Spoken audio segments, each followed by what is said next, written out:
This is Tabletop Weekly, and we are the partners of Solarian Games. I'm Jason. And I'm Peter. And this week's stories: Evil Genius Games tries to block criticism with legal threats.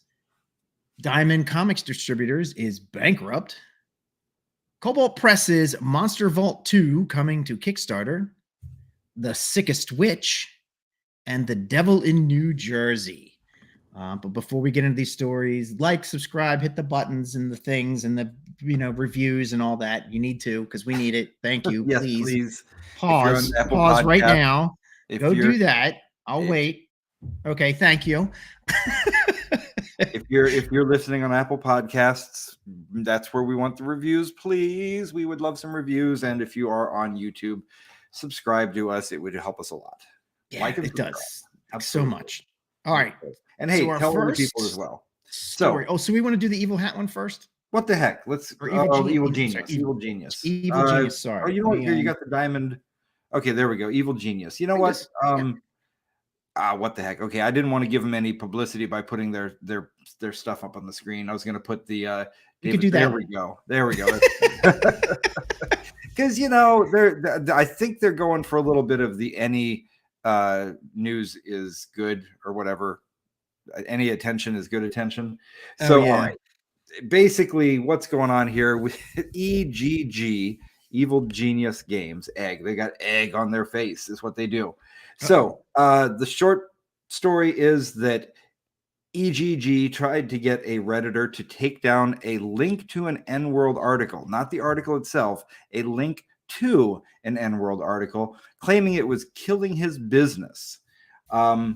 So Evil Genius Games, this is David Scott, who is the CEO. He seems to be like a tech guy who is also a gamer and had this idea that he was going to fix what was wrong with us silly gamers who don't use enough technology and bring more technology in, and had all these ideas where they were using NFTs and blockchain and AI and going to just transform the industry. It made lots of big bets on lots of different things. They were trying to build a tabletop, what do you call this, virtual tabletop, as well as an organized play, as well as a lot of the kind of things that Wizards of the Coast is doing, but without Wizards of the Coast money. Right. So I can't really throw too many stones from my glass house because, like him, I'm a tech guy, so I understand what he's trying to do there. And I also know that I've seen in the startup world, the biggest mistake you can make is trying to do everything at once, right? Right. So to keep this on track, Evil Genius Games wanted this article taken down because about a year ago, Russ Morrissey, who's Morris, who runs ENWorld, did some investigative journalism and wrote a pretty lengthy article about what was going on over at Evil Genius Games. It was not a flattering picture. And basically, I don't know if anything really came out of it at the time, right? I don't know if it really harmed them in any way, but somehow or another, it's gotten to the point where if you Google Evil Genius Games, the top result, it's not even that article. It's a Reddit post, a recent Reddit post about that article. Okay. And so I guess David Scott, and I kind of noticed he's like, did you ever watch The Office? Or the the American Office? David Brent in the British Office, Michael Scott in the American Office. So we kind of mashed them together here. We have David Brent and Michael Scott. We got David Scott. So David Scott decided the best way to deal with criticism is to threaten it, which always works and never draws extra attention to you. No. Never. So that's exactly what's happening right now. He is getting the full-on Streisand effect as everybody starts saying, well, what is he talking about? What is this article? People who missed it the first time around are now talking about it anew, like we're about to. So let's take a look at what was in the article. And before I even go into the article, I want to be fair to David Scott. I did watch a YouTube podcast. I mean, it's a show kind of like ours. It's called the OGDM, I think. it's really a small show, small like ours, right? And for whatever reason, David Scott reached out to this guy and said, I want to come on and tell my side of the story. And he basically said, listen, what you read in the article wasn't the whole story. He never talked to any of the employees who were happy. He never asked me, and blah, blah, blah. So he's not really saying that it was lies. He was just saying that it's not the whole story. So here's what happened according to the story. Evil Genius Games, first of all, very well funded for a tabletop role-playing company. Not well funded for a moon rocket company, but for our little industry. He had raised about $1 million in investor funding, like venture capital, private investors, places like the Hustle Fund, places that back tech startups. And then did another $500,000 Kickstarter on top of that. So they had the money to pay for this 25 or 30 people that they had on staff at the time. And I'm just going to editorialize here. If they had taken that money and focused on one thing, they probably would have done well. But they tried to grow, right? In the startup world, it's always growth, growth, growth. So they spent all the money on big, flashy marketing pushes, on different ideas about how to get lots of people buzzing about them, as well as a bunch of different software initiatives. So they were actually paying money to third-party software developers to build things for them. And I guess they were making a bet that, number one, that was going to pay off. And number two, they were going to get a lot of money because they had the license for this Zack Snyder movie that was just going to blow up. It was going to be the greatest thing ever, right? Yeah. Ready for this? You know it. It's the biggest movie ever to hit sci-fi cinema, Rebel Moon. I haven't even seen it. That's how bad the reviews have been about that. I don't think anybody's seen it. I heard it's so bad. I mean, everybody, just universally, I've never seen a good review of that movie. Right. It's 22% on Rotten Tomatoes, which honestly, that's even worse than 0. Because 0, at least it could be a so bad it's good kind of The Room kind of thing. Yeah, no, this is so bad that it just still is actually bad. It's just bad. Just bad. So something happened there. I don't know if Rebel Moon just wasn't doing well and they decided to pull the plug on things, or as they claimed, that there was actually some breaches of contract involved. I'm not going to get into the whole back and forth. I followed it at the time. It's a soap opera. Who cares? The point is, they lost the license, and even if they kept it, they probably would not have made millions out of it because it just was a flop. So Evil Genius Games did what you would have to do, and they said, how do we cut expenses? And the biggest expenses are people. But instead of just laying people off and trying to figure out how to work with less, they pulled some kind of weirdness where they said you can either get laid off or you can go on half salary or something, or you can go on no salary and get it all back. There was weird promises all over the place. It was weird. I had never seen the term payment pause. Yeah. I don't really think that's legal. Right. I think if you could legally pause payments to your workers, we'd see a very different society. Yeah, you would see Russia. Russia does that. Do they? Oh yeah, there's been times where they've had at least for their government workers, they've had their government workers go 6 months without pay. Izvinice, Shvalik. We have no money. You work without pay. Eat gruel. Yeah, right. I don't think. Yeah. So all that happened. A lot of employees walked for different reasons. Some because, well, they weren't getting paid. Yeah. Others who were getting paid walked because they didn't feel the company was ethical in the way that they were using all these blockchain and AI technology to basically avoid hiring humans or to who knows what. I mean, I don't know. Do you remember the big hype around NFTs for a minute there? Oh, dude, I tried to understand that, and I just had a hard time with it. I mean, I get, without going into too much detail, I kind of get what they are, but Like the way people were going crazy about how they're going to make money, I was like, this is no meat to it. Oh no, This is it was all magic beans. All magic beans. Just like all of the crypto coins that are out there. I mean, yeah, there's a couple that actually hold their, but generally NFTs, blockchain, crypto coins, it's magic beans, right? I mean, the basic concept, I get it, right? So essentially it's like a certificate of authenticity. It's like a digital certificate of authenticity. Cool. So I can say that JPEG of a sword is the real one that I won in the game, and I can prove it with my digital certificate of authenticity. I mean, that's not the dumbest thing I've ever heard.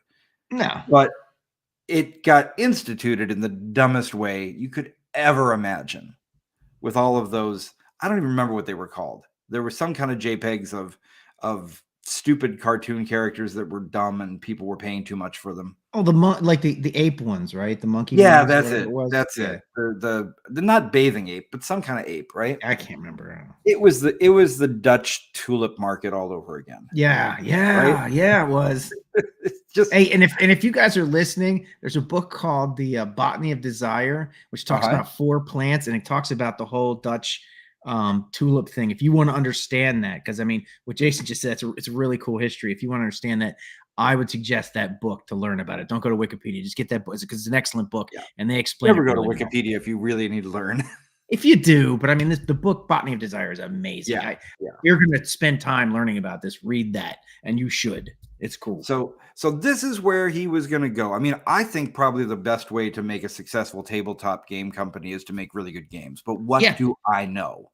Right. We're not millionaires. So he did all of that. And then, so that was another reason people were leaving. But then, and this one, I'm going to be very careful with this to state that I am repeating what I've read online. I am not claiming this is true. I'm not any of those things. To the best of my knowledge, this is what's been reported, which is that there was a lot of reports from ex-employees about a lot of sexism, threats, misogyny, misgendering of non-binary employees, broken promises, verbal abuse. These are just things that have been alleged in that article.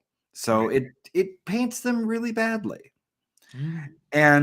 But the thing is, it's one article. It was a year ago. It's pretty much done with. Okay, so yes, somebody on Reddit went and posted again. And for whatever reason, however Google works, how should I know? If I knew how it worked, I'd be on the front page for everything I wanted. But however it works, that's what you get when you Google them. And maybe David Scott didn't have anybody that was a good SEO person. Maybe he just didn't know how to handle it. But he's a tech bro. He should be able to do that. You would think, right? But who knows what he did at Amazon, Twitter, Honeywell, Oracle, PeopleSoft, AT&T. I'm reading his LinkedIn right now, right? And he went to the Wharton School. Yeah. Well, I mean, I won't talk about any of the other famous graduates of the Wharton School, but it doesn't guarantee intelligence. No, it doesn't. In business. That's all I'll say. I'll just say that at least some Wharton graduates tend to go bankrupt. That's all I will say. Yes.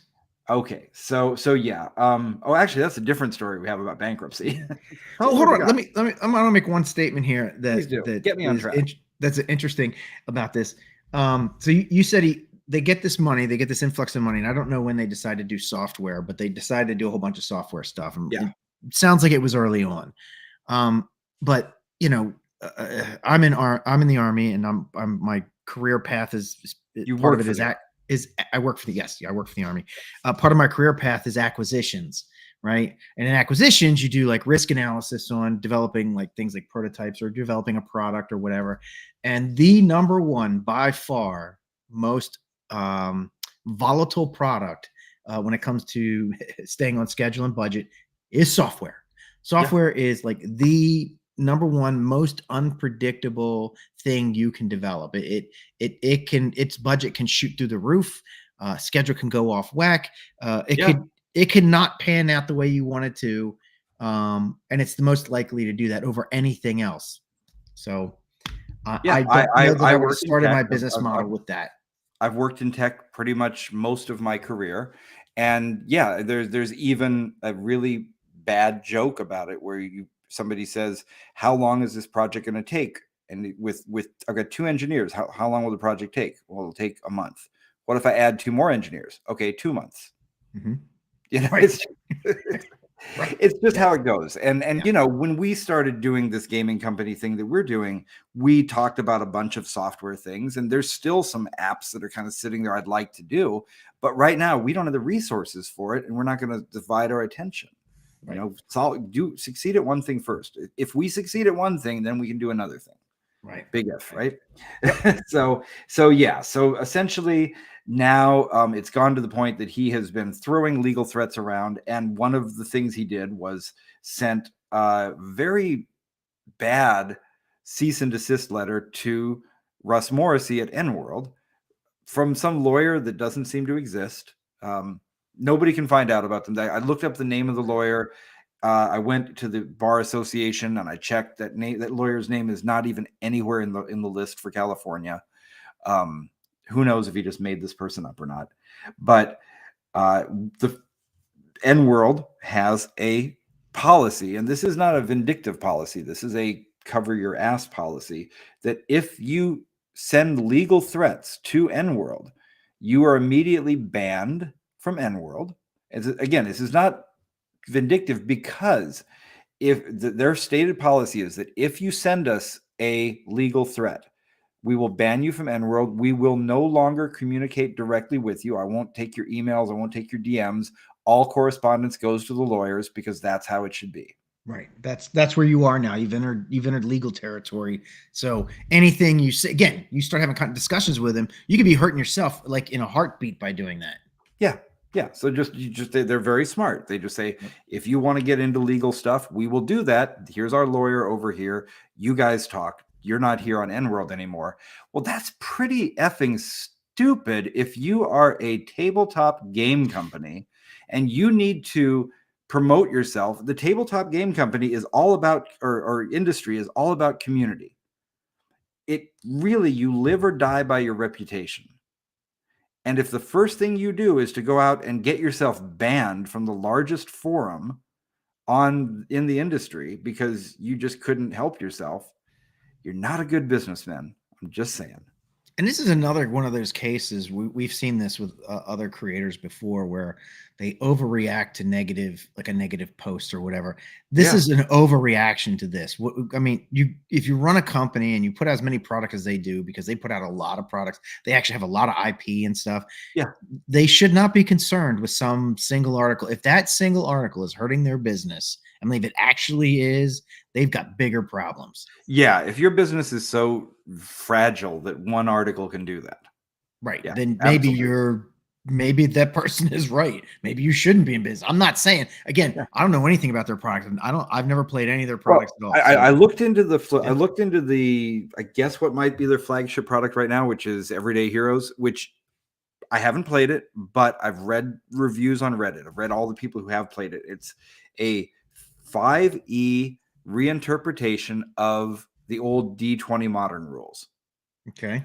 So, but apparently it just doesn't play well. It's overcomplicated. The theme turns people off because it's very militaristic, not in like a fun way, but more in kind of a douchey bro way. It's just, it's not something people seem to really gravitate to. They're not all winners.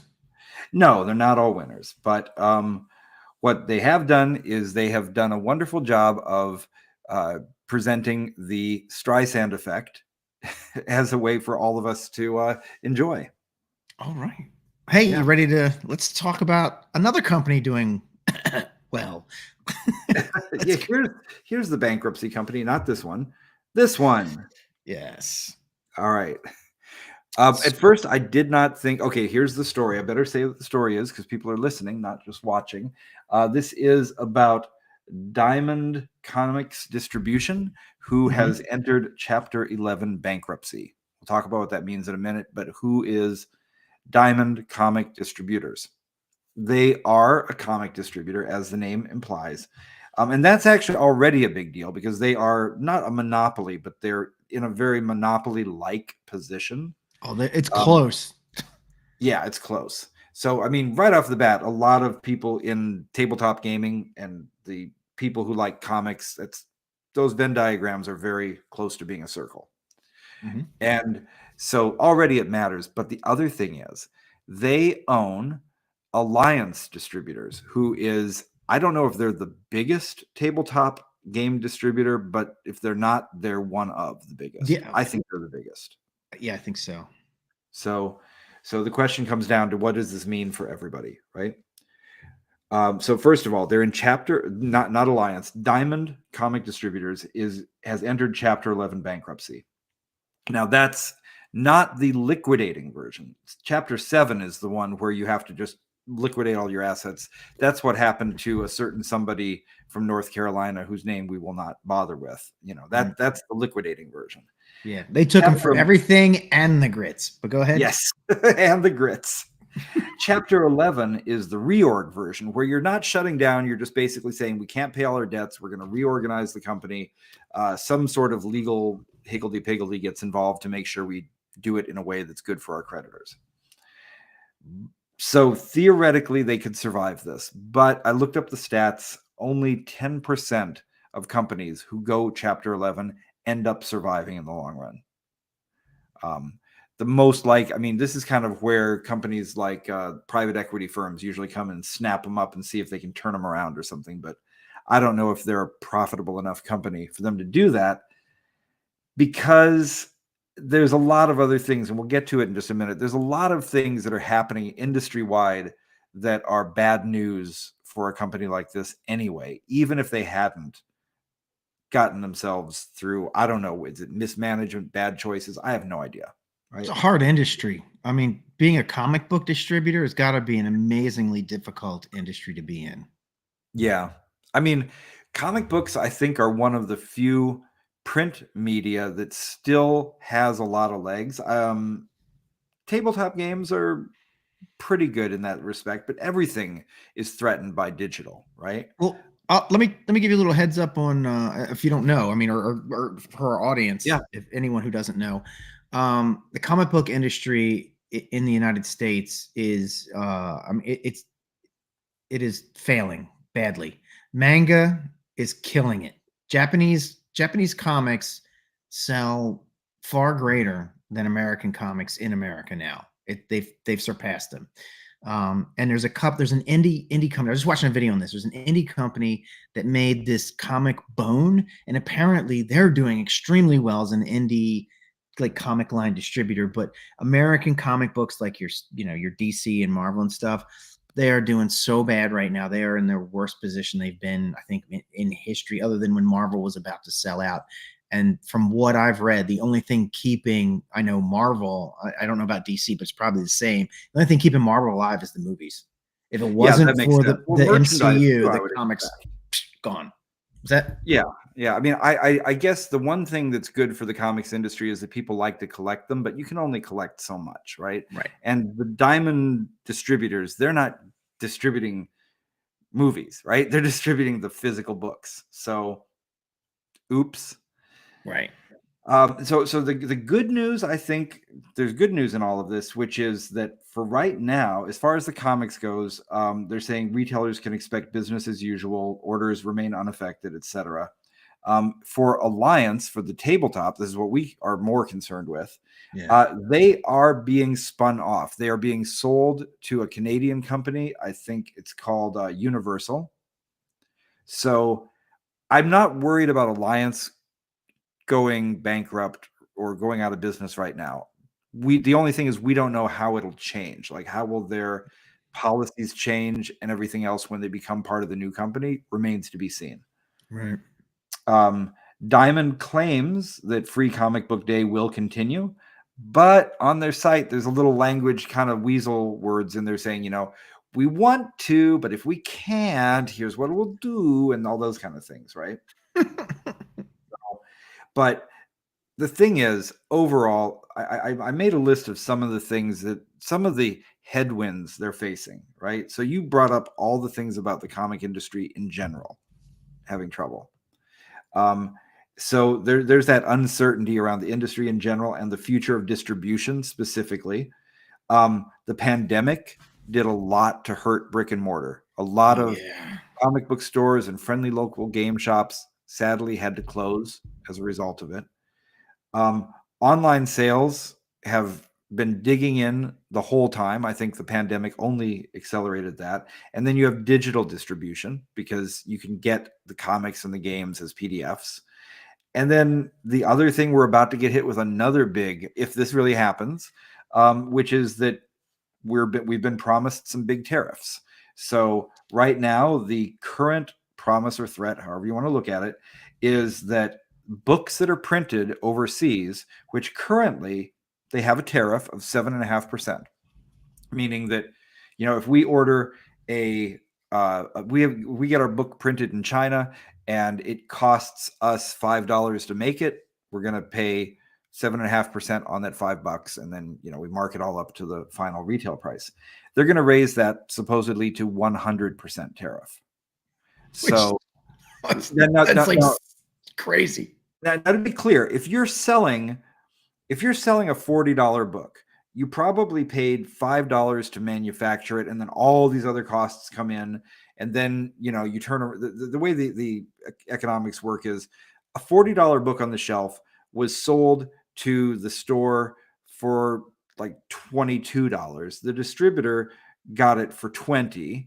So now the company that made it got $20 for that book. They paid $5 to manufacture it, and then out of that $15, they have to pay for everything from salaries to marketing to shipping to everything, all that stuff, right? Yeah. There's razor thin margins left over. So that 7.5% gets folded into the $5 thing. So you say, okay, the $5 goes up to whatever, $5.50 or whatever that works out to. But if you make it 100%, now that $5 book is a $10 book, and all the other things kind of pile up on top of it because nobody's going to cut into their margins. So now the $40 book, it doesn't become an $80 book, but it probably becomes a $60 or a $65 book. Yep. When you start doing that, it's going to hurt the sales, especially if I can go and just buy a PDF of it and not pay the big markup. So I don't think things look good for Diamond distributors coming out of this bankruptcy, and I just hope they look okay for Alliance as well. Mm-hmm. And I know some people might think, well, the game designers or the game developers, or the producers, they could keep the price the same and just take less of a profit. But I got to tell you, that's not doable because game companies, they're not rolling in cash. I think most of the people we talk to, they do okay, but they to lose half of their income, it's not doable. I mean, it works for any company, works that way. I've seen people do these breakdowns where they say an iPhone costs $1,000 and it's only got $200 worth of parts in it. Well, duh, because you've got to, that's a bad example because Apple is actually really, really good at keeping their profit margins big. But for people in our industry, like I was saying, you take this $40 book and the $5 manufacturing costs, it's a $20 book. You have now $15 to play with. And by the time you've paid all the things you absolutely have to pay for, there's no way for you to take quote unquote less profit of those. You've probably got a buck or two left. And so it's not I'm not accurate with my numbers here, but the point is there's slim margins. You just can't eat it. You just can't. You can't. No. So hopefully they do well. It's funny because Alliance used to be, I think it used to be the Armory at one point. No, is that really true? I didn't know that. I don't know. Don't. I don't know. Fact check me. I'm probably wrong. When we started doing Gygax magazine, we were distributing through either Alliance or ACD. I don't even remember which one it was. They were kind of, big people. I don't really know who's who anymore because we're not distributing through any of them now. Now we do our sales primarily through Amazon, directly through our store, and at conventions. So right. And of course, PDFs on drive-through because you kind of have to do that too. Yeah. Yeah. That's about it. That's about it. Next story. God darn it. It was out of order. I'm sorry. I had to flip through it. All right. So this is Cobalt Press is launching Monster Vault 2 on Kickstarter. Again, Kickstarter's not our big thing, but every once in a while I'll see like a Kickstarter that's pretty cool that I want to talk about because this looks pretty awesome. And it's got 10 days left. So if this today is the 26th of January, so I guess it's going to the 36th of January. But anyway, yeah, so it looks like a really cool book. Here's some of the points to it because it's a 5e compatible book, which is what Kobold does now. I mean, I just want to say off the bat, pretty much anything Kobold does is super high quality. They are Paizo Wizards level stuff. They're amazing. They're amazing. And just looking at the artwork that I'm seeing already for this thing, it looks amazing. But check this out. So we talked about the monster manual coming out, the new monster manual, and how many new monsters that's going to have in it. This one promises to have 300 plus new monsters. We're going to have monsters coming out of our ears with all these books. I'm sure one of the monsters will have the power to come out your ears in the game. Yeah, that'd be cool. Yeah.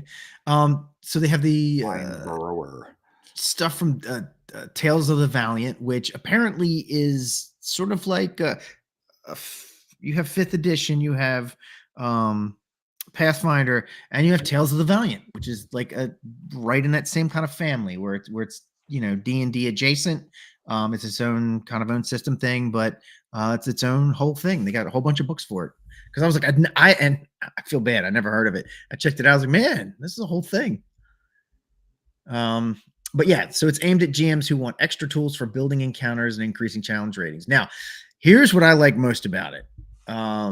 It comes with a harvestable book. So a monster harvesting book. What does that mean? They're harvestable? Yes, it means growing in a field.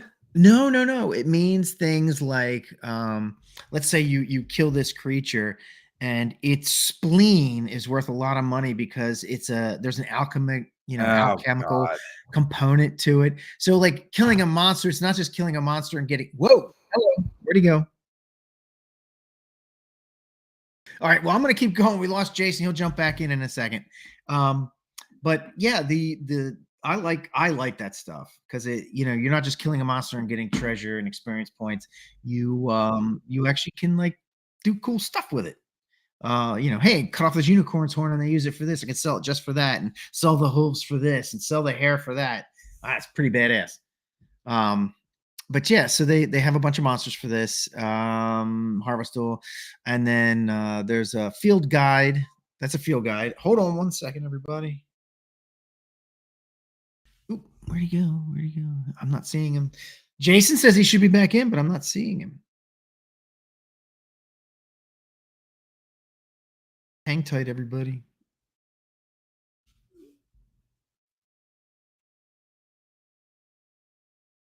He should be back in a minute. Anyway, so check it out. I don't know. This is this picture looks pretty slick. There's a whole bunch of art like this. Again, it's on Kickstarter. Got about 10 days left. Looks pretty awesome. Any second, Jason will be back. Now I have to edit this episode.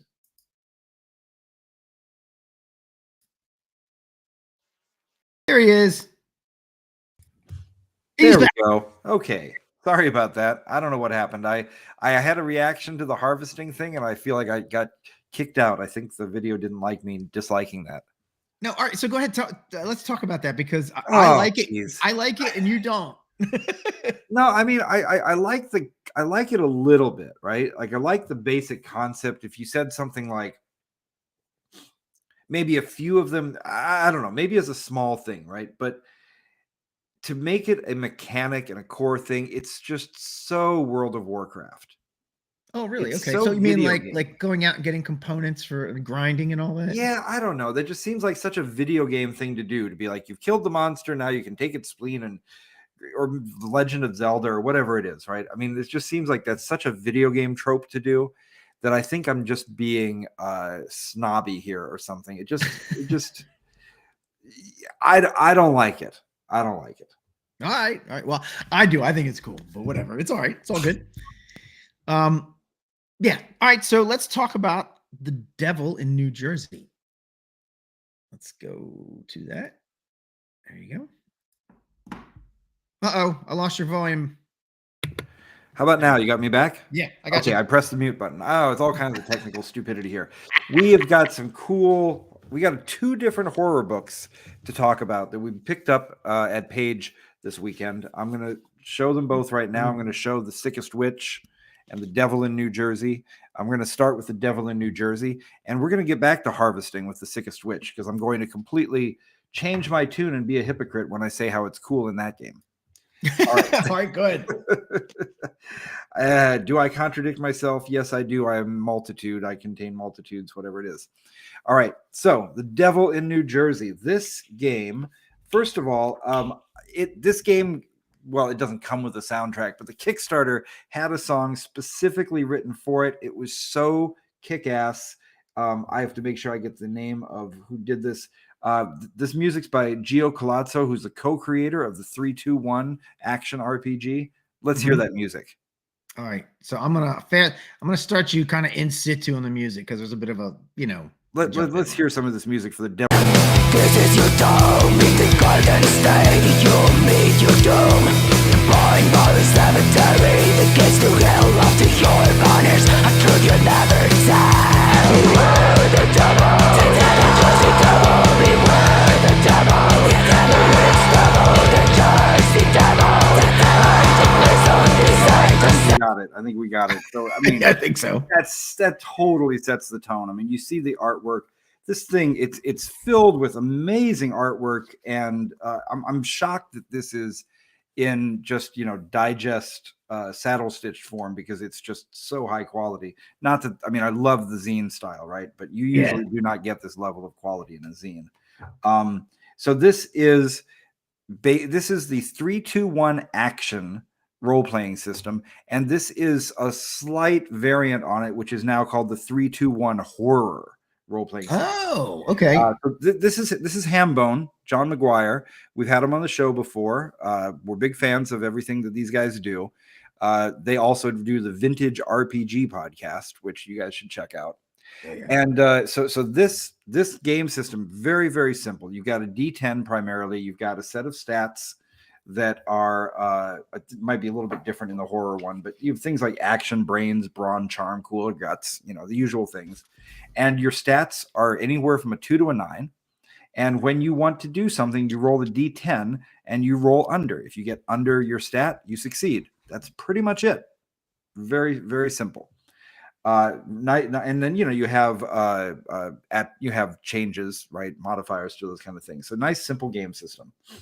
This game, The Devil in New Jersey, is a found footage horror game. So, oh my gosh, what was that movie that really set the genre for found Blair footage? Witch. The Blair Witch Project. Thank you. I was never going to remember that. So it plays on some of those tropes a little bit. It's kind of a kids on bikes genre, but not for kids. This is an adult game. I don't mean, X-rated, nothing like that. It's a mature person's game. This is a horror movie in a game, and you have to be prepared for that. You have to be that sort of horror. It's gory. I'm going to tell you right now, it is gory. And it is scary. I haven't played it yet, so I'm being a little bit disingenuous saying that, but I'm pretty good at reading through a adventure and envisioning the mission, the module, the adventure as it's going to unfold.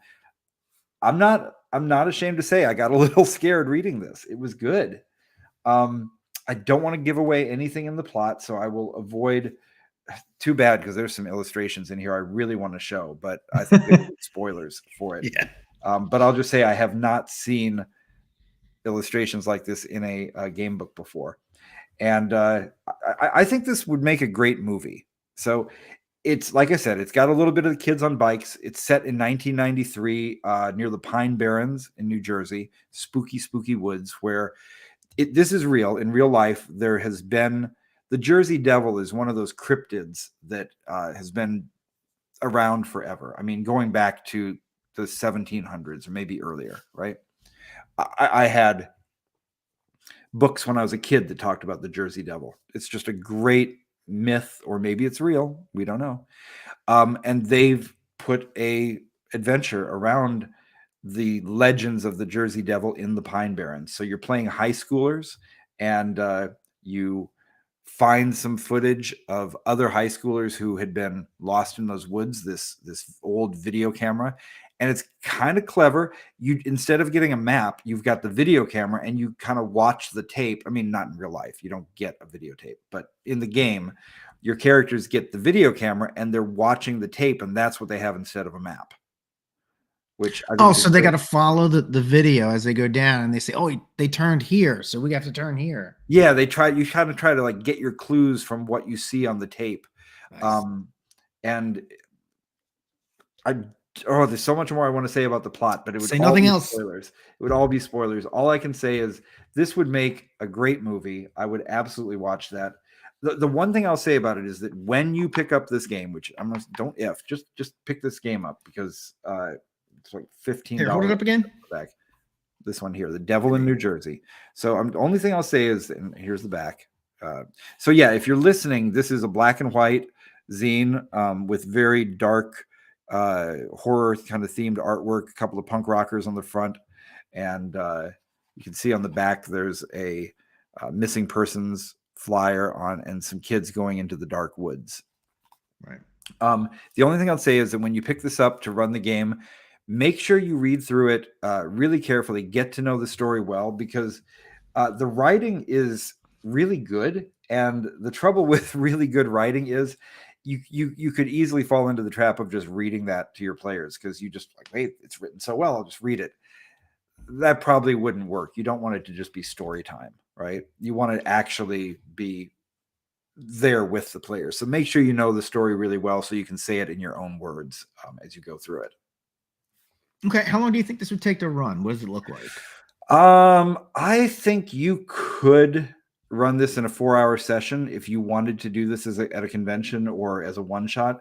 I think it would probably be better to run it across a couple of sessions of 4 hours each, so you could really ramp up the horror and the suspense and the atmosphere. Right. Very cool. I would say, and it actually would make a great campaign if you wanted to do some settings around there. I would even suggest potentially doing a little mix and match here with the Weird Heroes of Public Access. And yeah, it's got a lot of themes that fit with that. It could go well with that. Cool. All right. And now another we're gonna make a switch here. So from The Devil in New Jersey, where you are playing pretty much regular everyday kids who are definitely the good guys, we now move on to The Sickest Witch. And this one is from, hold on a second, I want to make sure I get this right, from Severed Books. They were our neighbors at the convention, so we had plenty of time to see the stuff they had, and this just really jumped out at me, so I had to buy this. The Sickest Witch, I don't think you are the good guys. You're not the bad guys either. This is a disturbing game. I'm going to tell you right off the bat. This is disturbing. You need to have a certain constitution and an ability to enjoy something like this. It's actually a prequel to a game they put out previously called Beneath. And Beneath is the main title, and then The Inverted Church is the subtitle. And that was a very innovative game where in this game, as you went into this world called the Invert, you actually had to flip the book upside down, and then the inverted text was on the other side of the book, which was kind of neat. And in the Inverted Church, you are witches who can harvest. Here we go. You are witches who can harvest body parts as you kill people and use them in your magic. So very dark. This is a prequel to it. So this is essentially who were you before you went into this other game, the Beneath, the Inverted Church. So in this game, you are witches in a coven. And I'll say at the outset, this is, we have a game that Mary and James had been working on for some time, and Mary continues to get it towards completion, called Witchlight, which really is about witches. Witches are good. They are very earth connected, all these kind of things. These are horror movie witches, right? This is a completely different thing. So these are horror movie witches. You are one of them. You have coven, and you have learned to do your magic with the parts of your victims. And it says here, it is autumn and the night before the 3-day festival of Samhain. And so it's all set, very Halloween. Even in this game, they tell you to write the name of your coven in a secret place inside your house. Do not put it on paper or something disposable. Hide it under a drawer, inside a closet wall, etc. It's kind of a neat, it really ramps up the eeriness of it all. If you would write the name of your witch's coven in your own house, hidden in a closet. Right. Ugh, scary. And you are in this game, The Sickest Witch, you are out to rescue 3 young witches who have been kidnapped. And the people who have kidnapped them are worse than you are. They are all they're artists who commit murders and use those murders to pose their victims for their art. And some of the descriptions, I'm just going to read a description for one of them. Exalted. I'll hold this up. How would you want me? Exalted. Exalted. The artist bandit. Oh. What this degenerate might have done to deserve to be exiled is a mystery, but the artist bandits kicked him out. And remember, these are already pretty bad guys. He reeks of urine and has a strange, high-pitched voice. He scratches himself a lot. Open sores weep like melting candles on his arms and neck, and he has covered the top half of his face to hide his identity. His name is Mikey. Mikey. It's got some humor in it too. But it's really I didn't even mention this is for Morkborg. So right. It is very easy to run this with any D20 system, but it is explicitly stated that it's meant for use with Morkborg. And if you are a very sick horror fan, I think this will scratch that itch. Yeah. Yeah, it's eerie. It's beautifully designed, beautiful artwork, beautiful binding, all of that. So it's just a great thing to own, but definitely a great way to creep yourself out if you want to as well. You could use those flats that you bought with it, right? The flats? Yeah, the like the figures you lay flat. Oh yeah, that's right. They did actually make some for this. That was a thing. I should have held them up to show. We bought some of these from Severed Books. They came up with the idea of having minis that were basically meeples, right? So little wooden meeples, but they painted the minis onto them, which I just think it's a great idea because they're able to quickly do a lot of different ones, and you have full color, very cool looking. And they did make a set specifically for The Sickest Witch. And now that I've read the book, I understand why the set looked so disturbing. Right. Very cool stuff. Yeah. All right. Well, I think that is our show. Yeah, that's what we got. And let's just check the chat really quickly to make sure we didn't miss anything fascinating in here. See lots of, I see Dave Rosser, David Benavides. I see everybody saying great stuff, and a few things we won't repeat about people that we are not fans of, right. And they aren't either. And that's cool. And thank you guys for being in the chat with us. We always really enjoy that. Yeah. And here's one you'll agree with. Justin rocks. He sure. does. Oh, that's Justin. Yes. Yeah. Yes. The Justin who makes The Sickest Witch. This Justin rocks. This is a good Justin. Good guy. All right. So do the reviews, do the likes, all those kind of things, and check out solariangames.com for all our cool stuff. Thanks for listening, and we'll see you next week. See you next week.